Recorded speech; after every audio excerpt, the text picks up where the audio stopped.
ભરૂચ જિલ્લાના આમોદમાં જયા પાર્વતી વ્રતનો પાવન પ્રારંભ. શિવાલયોમાં ભક્તિમય માહોલ છવાયો. ભરૂચ જિલ્લાના આમોદ ખાતે જયા પાર્વતી વ્રત, જેને ગૌરી વ્રત તરીકે પણ ઓળખવામાં આવે છે, તેનો પાવન પ્રારંભ થયો છે. હિન્દુ ધર્મમાં આ વ્રતનું વિશેષ ધાર્મિક અને આધ્યાત્મિક મહત્વ રહેલું છે.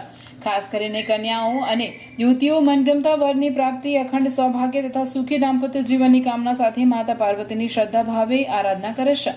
5 દિવસ સુધી ચાલતા વ્રત દરમિયાન કન્યાઓ અલુણા વ્રત રાખી મોડું ભોજન ગ્રહણ કરે છે, તેમજ નિયમ સંયમ સાથે ભગવાન શિવ અને માતા પાર્વતીની ઉપાસના કરે છે.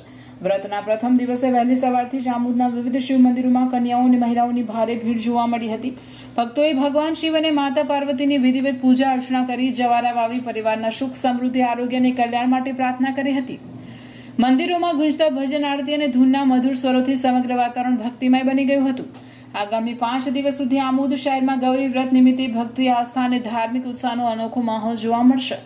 વ્રતના સમાપન દિવસે કન્યાઓ પરંપરાગત વેશભૂષામાં ગરબા રમી જવારાનું વિસર્જન કરશે અને માતા ગૌરીના આશીર્વાદ પ્રાપ્ત કરશે. બ્યુરો ચીફ અલમાસ બાદશાહ, 24 ગુજરાતી ન્યૂઝ, ભરૂચ.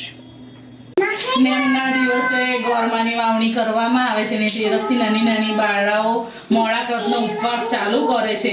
મોડા કદમાં મીઠા વગરનું ભોજન 5 દિવસ સુધી ગ્રહણ કરે છે ને 5મા દિવસે ગોરમાને જાગરણ કરીને ગોરમાને આખા ગામમાં ફેરવીને પછી 6થા દિવસે ગોરમાનું વિસર્જન કરવામાં આવે છે.